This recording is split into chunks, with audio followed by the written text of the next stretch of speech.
Dear fellow human, I think by now you're sensing that something does not seem right.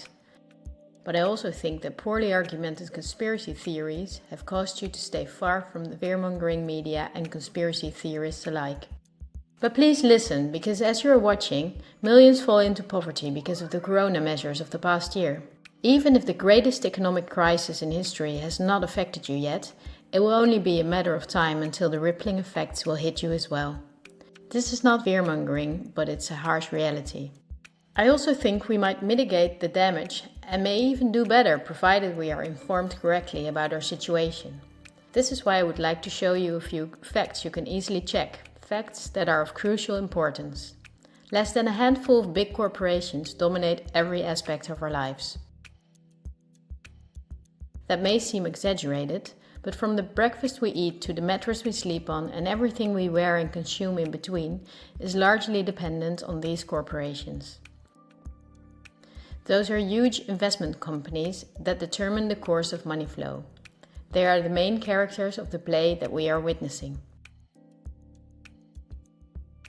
I know your time is valuable, so I summarized the most important data. How does it work? Let's take PepsiCo as an example. It is the parent company of many soda companies and snack companies. The so-called competitive brands are from factories from a few corporations who monopolize the entire industry.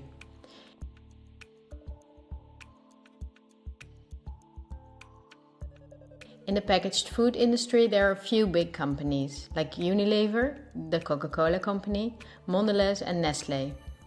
In the picture you see that most brands in the food industry belong to one of these corporations. The big companies are on the stock market and have the big shareholders in the board of directors. On sources like Yahoo Finance, we can see detailed company info such as who the biggest shareholders actually are. Let's take PepsiCo again as an example. We see about 72% of stock is owned by no less than 3,155 institutional investors.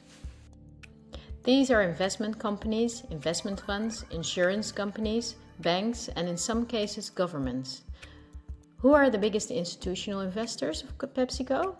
As you can see, only 10 of the investors own together nearly 1/3 of the stock.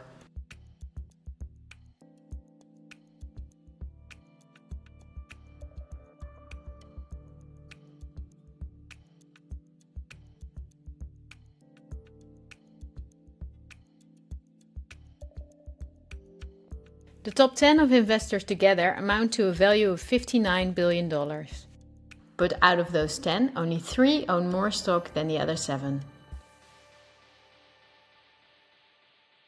Let's remember them and look up who owns the most stocks of the Coca-Cola company, the biggest competitor of Pepsi.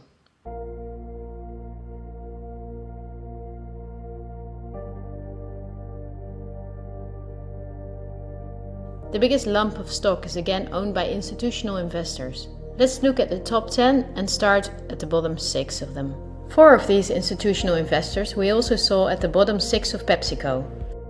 These are Northern Trust, JP Morgan Chase, Geode Capital Management and Wellington Management. Now let's look at the 4 biggest stock owners.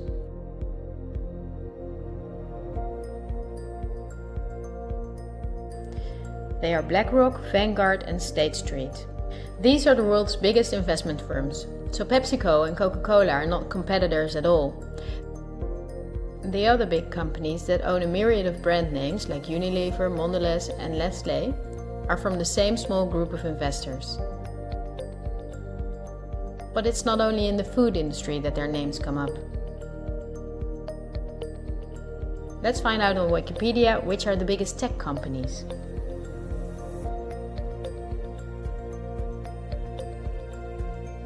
Facebook is the owner of WhatsApp and Instagram. Together with Twitter, they form the most popular social media platforms. Alphabet is the parent of all Google companies like YouTube and Gmail. But they are also the biggest investor in Android, one of the 2 operating systems for nearly all smartphones and tablets. The other operating system is Apple's iOS. If we add Microsoft to the above three, we see 4 companies making the software for nearly all computers, tablets and smartphones in the world. Let's see who are the biggest shareholders of these companies. Take Facebook. We see that 80% of the stock is owned by institutional investors. These are the same names that came up in the food industry. The same investors are in the top 3. Next is Twitter. It forms with Facebook and Instagram the top 3. Surprisingly, this company is in the hands of the same investors as well. We see them again with Apple and even with their biggest competitor, Microsoft.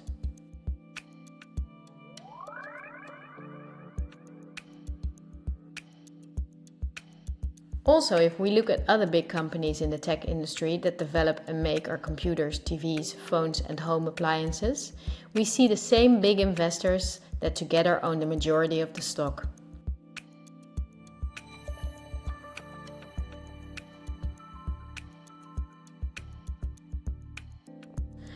It's true for all industries, I'm not exaggerating.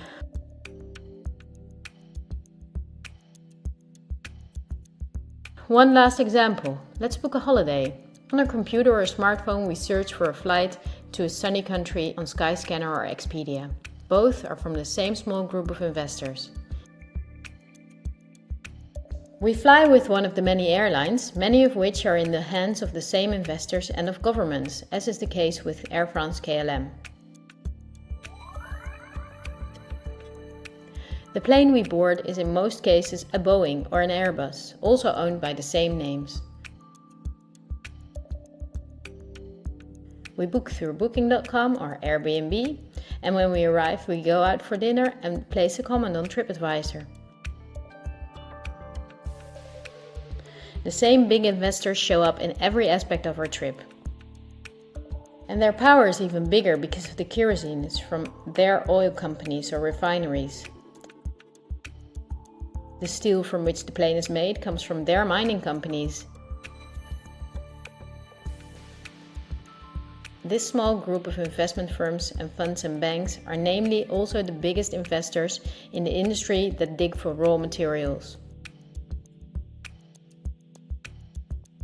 Wikipedia shows that the biggest mining companies have the same big investors that we see everywhere.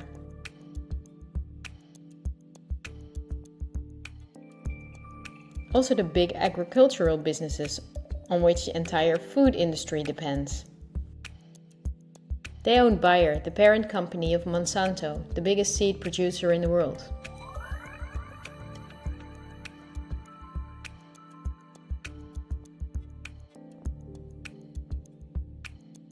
But they are also the shareholders of the big textile industry. And even many popular fashion brands who make the clothing out of the cotton are owned by the same investors.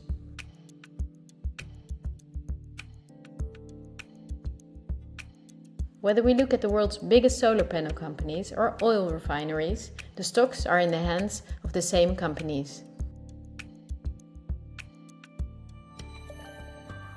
They own the tobacco companies that produce all the popular tobacco brands, but they also own all big pharmaceutical companies and the scientific institutions that produce medicine.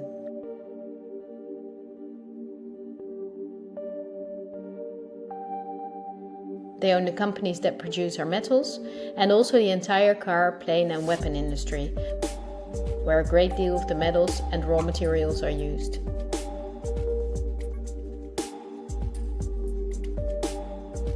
They own the companies that build our electronics, they own the big warehouses and online markets, and even the means of payment we use to buy their products.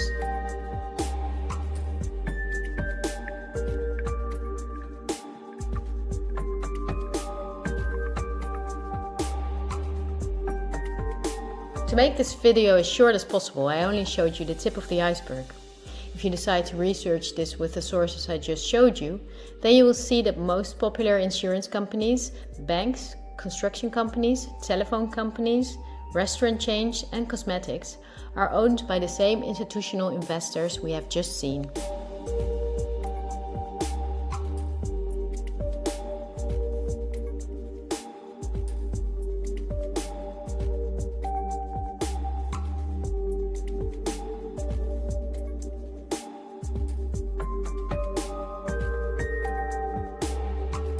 These institutional investors are mainly investment firms, banks, and insurance companies.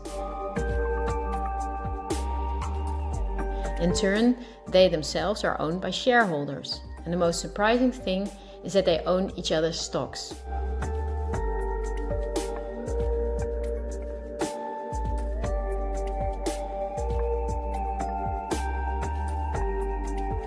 Together they form an immense network comparable to a pyramid. The smaller investors are owned by larger investors. Those are owned by even bigger investors. The visible top of this pyramid shows only two companies whose names we have often seen by now. They are Vanguard and BlackRock. The power of these two companies is beyond your imagination. Not only do they own a large part of the stocks of nearly all big companies, but also the stocks of the investors in those companies. This gives them a complete monopoly.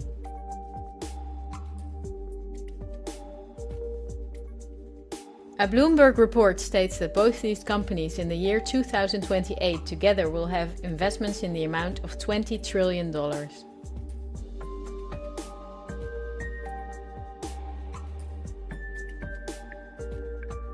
That means that they will own almost anything.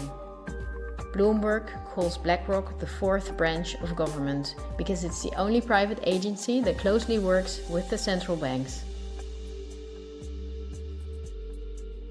BlackRock lends money to the central bank, but it's also the advisor. It also developed the software the central bank uses. Many BlackRock employees were in the White House with Bush and Obama. Its CEO Larry Fink can count on a warm welcome from leaders and politicians. Not so strange if you know that he is the frontman of the ruling company. But Larry Fink does not pull the strings himself. BlackRock itself is also owned by shareholders. Who are those shareholders? We come to a strange conclusion. The biggest shareholder is Vanguard. But now it gets murky. Vanguard is a private company and we cannot see who the shareholders are.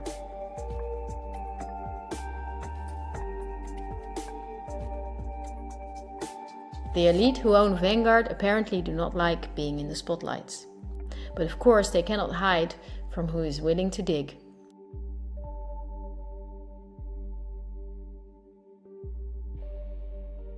Reports from Oxfam and Bloomberg say that 1% of the world together owns more money than the other 99%. Even worse, Oxfam says that 82% of all earned money in 2017 went to this 1%.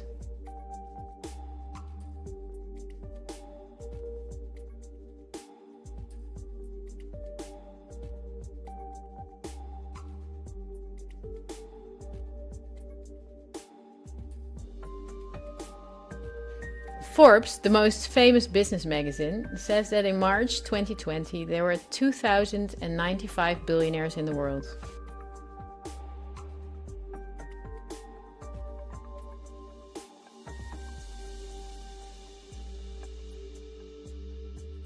This means that Vanguard is owned by the richest families in the world. If we research their history, we see that they have always been the wealthiest, some of them even before the start of the Industrial Revolution. Because their history is so interesting and extensive, I will make a sequel. For now, I just want to say that these families, of whom many are in royalty, are the founders of our banking system and of every industry in the world. These families have never lost power, but due to an increasing population they had to hide behind firms like Vanguard, of which the stockholders are the private funds and non-profits of these families.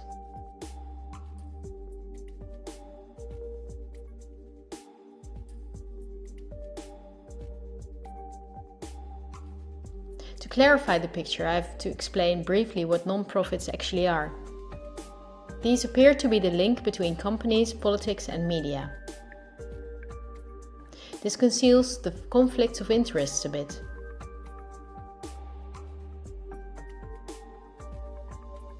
Non-profits, also called foundations, are dependent on donations. They do not have to disclose who their donors are. They can invest the money in the way they see fit and do not pay taxes as long as the profits are invested again in new projects. In this way, non-profits keep hundreds of billions of dollars among themselves. According to the Australian government, non-profits are an ideal way of financing terrorists and of massive money laundering.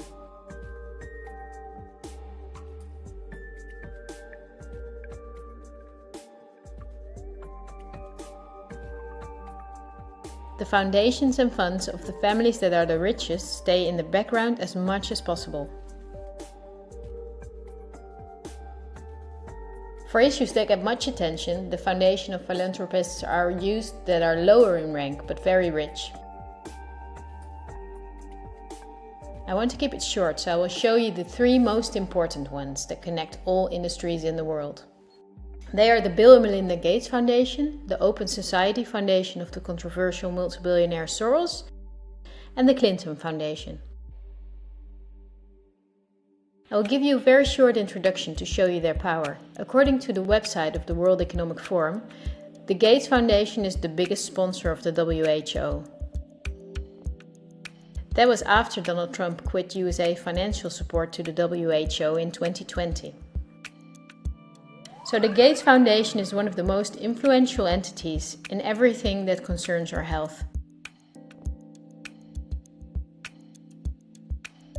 The Gates Foundation works closely with the biggest pharma companies, among which are Pfizer, AstraZeneca, Johnson & Johnson, BioNTech and Bayer. And we have just seen who their biggest shareholders are. Bill Gates was not a poor computer nerd who miraculously became very rich. He's from a philanthropist family that works for the absolute elite. His Microsoft is owned by Vanguard, BlackRock and Berkshire Hathaway. But the Gates Foundation, after BlackRock and Vanguard, is the biggest shareholder in Berkshire Hathaway. He was even a member of the board there. We would need hours if we wanted to uncover everything in which Gates, the Open Society Foundation of Soros and the Clinton Foundation are involved. They form a bridge to the current situation, so I had to introduce them. We need to start the next topic with a question. Someone like me, who never makes videos, can with an old laptop objectively show that only 2 companies hold a monopoly in all industries in the world. My question is, why is this never talked about in the media? We can choose daily between all sorts of documentaries and TV programs, but none of them cover this subject. Is it not interesting enough? Or are there other interests at play? Wikipedia again gives us the answer. They say that about 90% of the international media is owned by 9 media conglomerates. Whether we take the monopolists Netflix and Amazon Prime, or enormous concerns that own many daughter companies like Time Warner, the Walt Disney Company, Comcast, Fox Corporations, Bertelsmann and Viacom CBS, we see that the same names own the stocks. These corporations not only make all the programs, movies and documentaries, but also own the channels on which those are broadcast. So not only the industries, but also the information is owned by the elite. I will show you briefly how this works in the Netherlands. To start with, all the Dutch mainstream media are owned by 3 companies. The first one is the Persgroep, the parent company of the following brands. Apart from the many newspapers and magazines, they also own Sanoma, the parent company of some of the big commercial Dutch channels.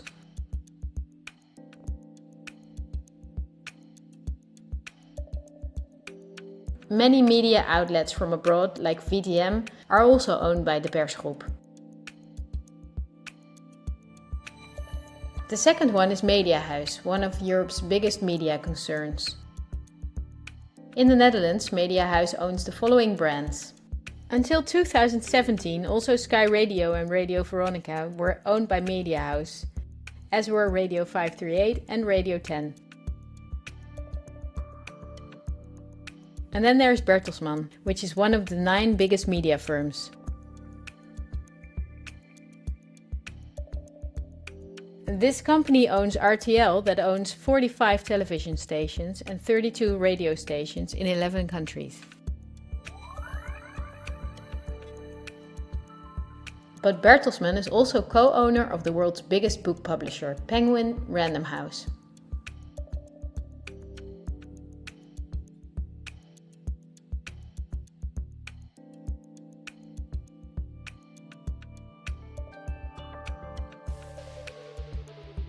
The stocks of these companies are owned by private funds of 3 families. Those are the Belgian Van Tillo family, the Belgian Leysen family, and the German Bertelsmann Moon family.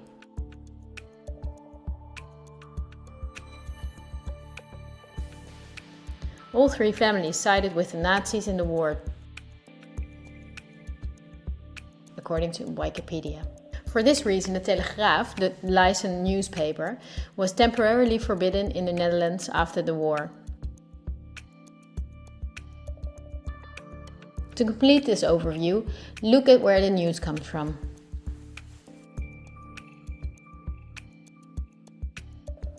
The daily news of all these media outlets, the diverse news media, do not produce news.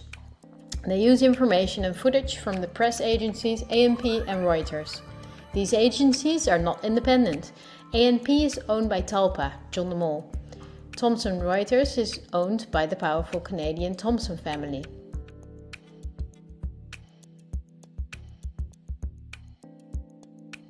The most important journalists and editors working for these agencies are a member of a journalism agency like the European Journalism Centre.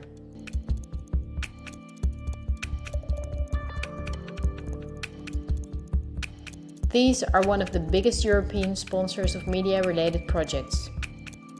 They educate journalists, publish study books, provide trainee spaces and press agencies, and work closely together with the big corporations Google and Facebook.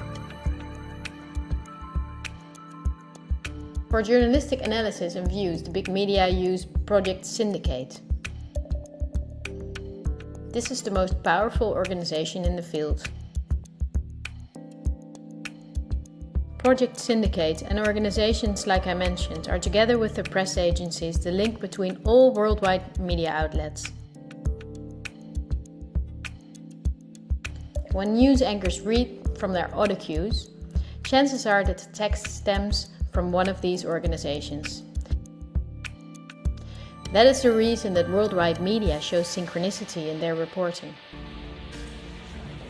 One-sided news stories plaguing our country. The sharing of biased and false news has become all too common on social media. More alarming, some media outlets publish these same fake stories without checking facts first. The sharing of biased and false news has become all too common on social media. More alarming, some media outlets publish these same fake stories true without checking facts first. Unfortunately, some members of the media use their platforms to push their own personal bias and agenda to control exactly what people think. And this is extremely dangerous to our democracy. This is extremely dangerous to our democracy.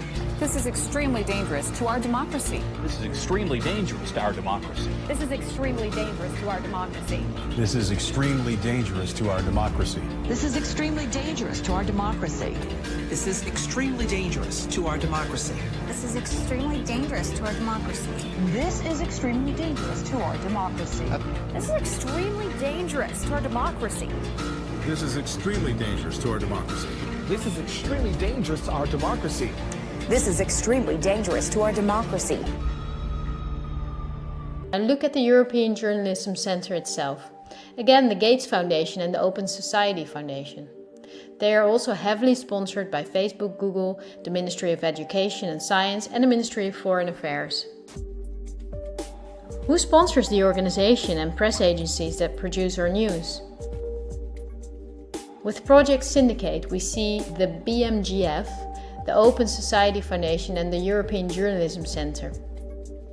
The organizations that bring the news get paid by non-profit organizations, of the same elite that also owns the entire media. But also a part of taxpayers' money is used to pay them. In Belgium there are protests regularly since Mediahuis and the Persgroep receive millions of euros from the government, while many are abroad. As a closing note, we take our Dutch Public Broadcasting Service, NPO. Criticism that it is a mouthpiece of the government, that in itself could be a mouthpiece of the big corporation, is not unfounded. The chairman of the supervisory board of the NPO is Tjibbe Joustra. He wrote the electoral platform for the VVD, a right-wing liberal party. Former VVD leader Ed Nijpels was chairman of Avrotros. VVD legislator Erik van den Burg is chairman of the NTR. Former chairman of the VVD Bas Eenhoorn is now chairman of WNL.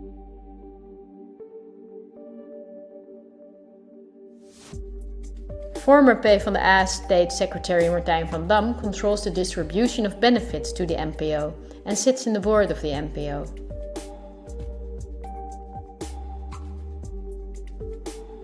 Former chairman of the PvdA is now in the supervisory board of the VARA.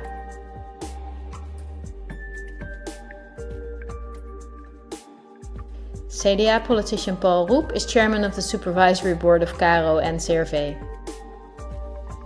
The partner of D66 minister Ollegren, Irene van Brekel, is editor-in-chief of the news comedy Lubach.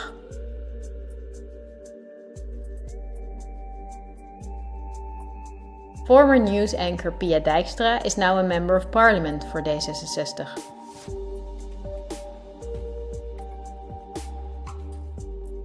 Well, this was a lot to chew on, and I tried to make it as short as I could. I only used examples that I thought were necessary to create a clear overview. This helps to better understand our current situation, that can shed new light on past events.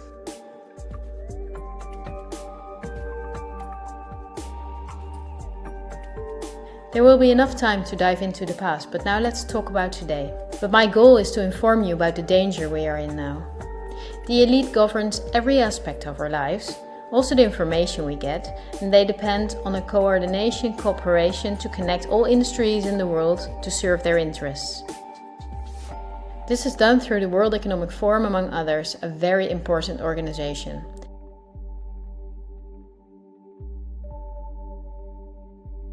Every year in Davos, the CEOs of big corporations meet national leaders, politicians and other influential parties like UNICEF and Greenpeace.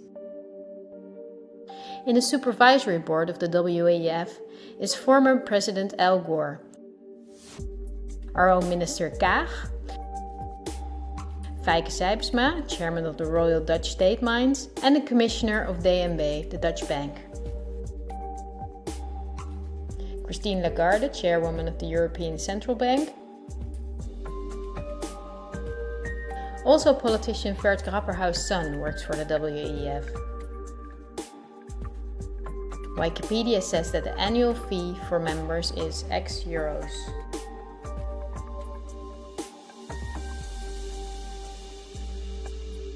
But over half of her budget comes from partners who pay the cost for politicians who otherwise could not afford membership.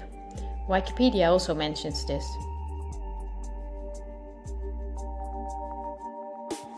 According to critics, the WEF is for rich businesses to do business with other businesses or with politicians.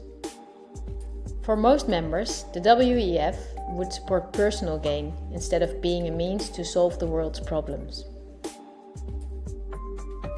Why would there be many world problems if the industry leaders, bankers and politicians from 1971 onwards have gathered every year to solve the world's problems? Isn't it illogical that after 50 years of meetings between environmentalists and the CEOs of the most polluting companies, nature is gradually doing worse, not better? That those critics are right is clear when we look at the main partners that together make up more than half of the budget of the WEF.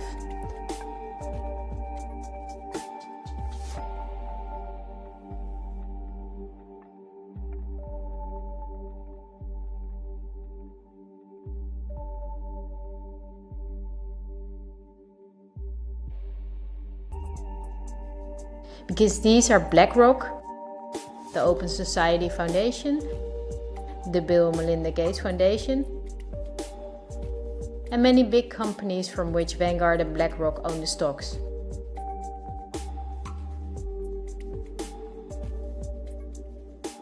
Chairman and founder of the WEF is Klaus Schwab, a Swiss professor and businessman. In his book The Great Reset, he writes about the plans of his organization. The coronavirus is, according to him, a great opportunity to reset our societies.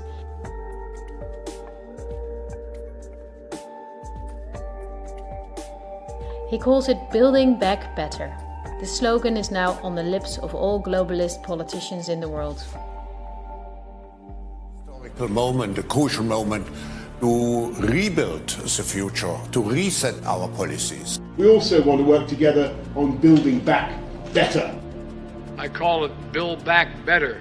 But the COVID-19 pandemic can also be a moment for resolving long-standing conflicts and addressing structural weaknesses. It's certainly a major crisis, but it also offers us a unique opportunity. 4 sets of priorities can guide the response to build back better. To build back a better world. But also to build back better. This pandemic has provided an opportunity for a reset. And achieve the Sustainable Development Goals. Our old society must switch to a new one, says Schwab. The people own nothing but work for the state to have their primary needs met.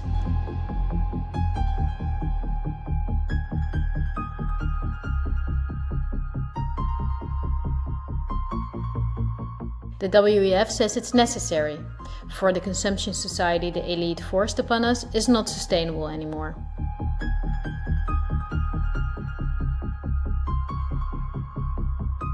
Schwab says in his book that we will never return to the old normal.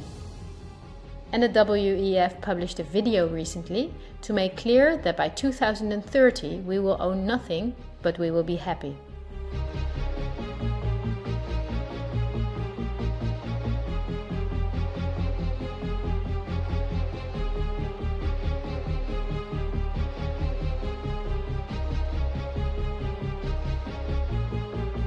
You probably heard of the New World Order.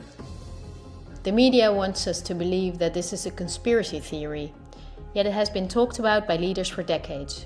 George Bush Sr., Bill Clinton and Nelson Mandela, but also world-famous philanthropists like Cecil Rhodes, David Rockefeller, Henry Kissinger, and even George Soros. We have before us the opportunity to forge for ourselves and for future generations a new world order. A world where the rule of law, not the law of the jungle, governs the conduct of nations.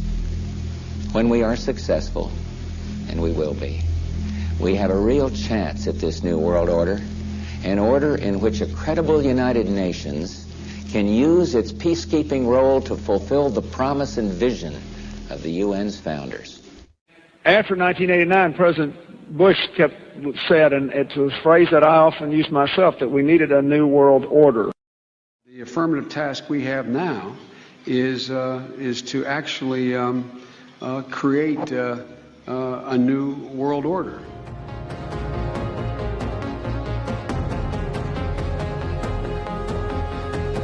The UN presented in 2015 her controversial Agenda 2030.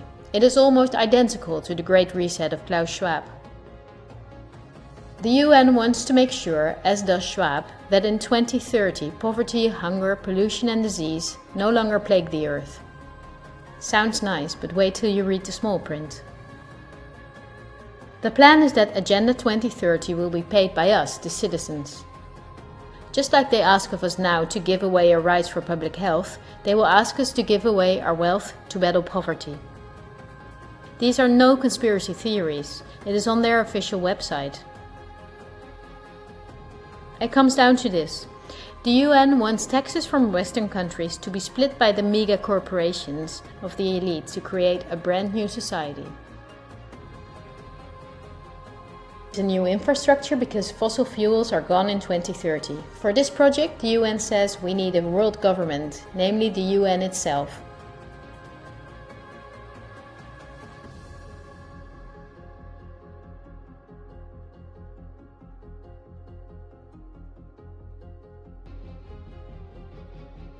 The UN agrees with Schwab that a pandemic is a golden chance to accelerate the implementation of Agenda 2030. It is worrisome that the WEF and the UN openly admit that pandemics and other catastrophes can be used to reshape society. We must not think lightly about this and do thorough research.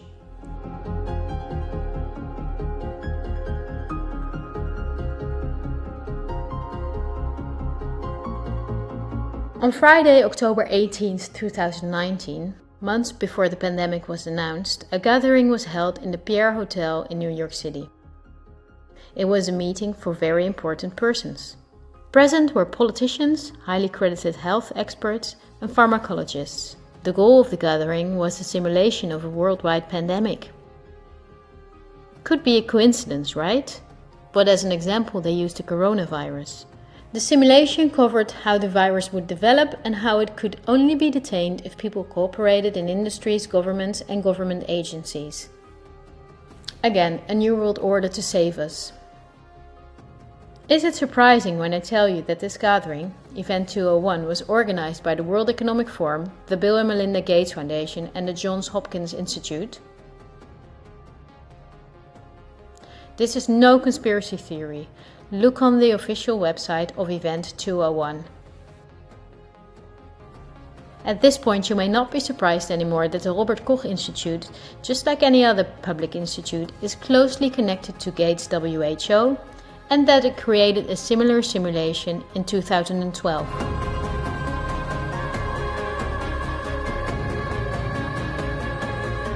Just like in Event 201, they took a coronavirus as an example. In this simulation, the starting point was a food market in Southeast Asia. A coronavirus would jump from an animal to a human. In the simulation, it takes some weeks for the Chinese to discover the virus. In this way, it can spread all over the world. A simulation is made of the next 3 years of lockdowns, destroyed economies, and the impacts on society, riots and protests included. I won't go into the details, look it up on the website of the German government. Lastly, I would like to show you part of a talk of virologist Mark van Ranst which he held on January 22nd, 2019 in Chatham House. The Chatham House organization is financed by the elite corporations and also by the Gates Foundation. This is an important non-profit in London where important figures gather to talk about the world's problems. The Chatham House Prize was given to Hillary Clinton, Melinda Gates and John Kerry. During the talk, our own Ab Oosterhuis is in the front row. Van Ranst explains how he misled the people during the swine flu. He triggered fear by death numbers without context and media manipulation. He laughs as he tells how he made sure that the vaccines of the pharmaceutical companies he was working for then were accepted by many fearful people. To tell you about my experiences being the crisis manager, the flu commissioner for Belgium and highlighting the communication aspects there. And then you have one opportunity to do it right. I mean, day one is so important. In day one, you start your communication with the press, with the people, and you have to do it right. I mean, you have to go for one voice, one message. In Belgium, they chose to appoint a non-politician to do that. I mean, I have no party affiliations, and that makes things a little bit, at that time at least, a little bit easier because you're not attacked politically, majority, minority. That doesn't come into play, and that was a huge advantage. The second advantage is that you can play in Brussels the complete naive guy and get a lot more done than you would otherwise be able to do. You have to be omnipresent that first day or the first days so that you attract the media attention. You make an agreement with them that you will tell them all, and if they call, you will pick up the phone. When you do that, then you can profit from these early days to get complete carpet coverage of the field, and they're not going to search for alternative voices there. And if you do that, that makes things a lot easier. And then you have to say, okay, well, we will have H1N1 deaths. Of course, that would be unavoidable. I used there Sir Donaldson's quote where he said that in the UK, By the peak of the epidemic, 40 people would die per day at the end of the summer. So 62 at that time million people in UK, 40 deaths a day. I worked it out for Belgium. That would be 7 deaths a day at the peak of the epidemic. I used that in the media. 7 Belgian flu deaths per day at the peak of the epidemic would be realistic. That is true in every year, even interpandemically. That is very, very conservative. However, talking about fatalities is important because when you say that, people say, wow, what do you mean? People die because of influenza? And that was a necessary step to take. And then, of course, a couple of days later, you had the first H1N1 death in the country, and the scene was set and it was already talked about. And then you had to pick who is going to be vaccinated first. And then, well, women and children first, whatever. I mean, risk groups, they were important. And then I misused the fact that the top football soccer clubs in Belgium inappropriately and against all agreements vaccinated they made their soccer players priority people. So I said I can use that because if the population really believes that this vaccine is so desirable that even the soccer players would be dishonest to get their vaccine. I said, okay, I can play with that. So I made a big fuss about this. This is Van Ranst is raving mad, but it worked. We could talk for hours about the virus of which the survival rate is 99.98% and about the incomprehensible rules that destroy our society. Millions of entrepreneurs are broke. Countless people died in loneliness, in care homes, separated from their families. This is no life. But we know enough facts now that place the corona rules in a much clearer perspective. The perspective of the elite. Big BlackRock and Big Vanguard do not benefit from borders, import taxes and real diversity.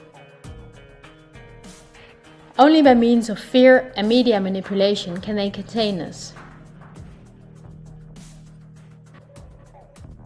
The elite's not going to cure us from the diseases we got from their toxic foods or from the environmental pollution. If we did not get sick, the pharmaceutical industry would collapse. Nothing sells better than fear is the slogan of virologists like Van Ranst. You're going to be surprised, like I was, that we have often been warned. I think we're being run by maniacs.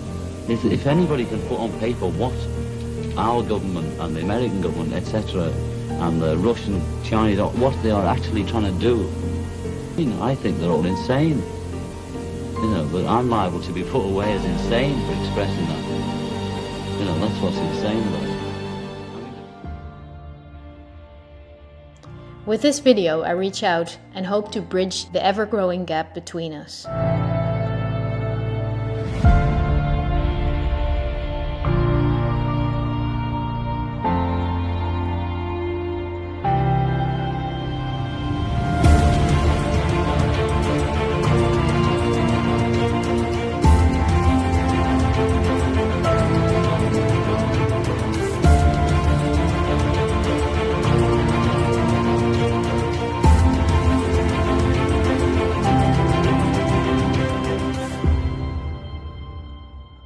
Thank you for listening.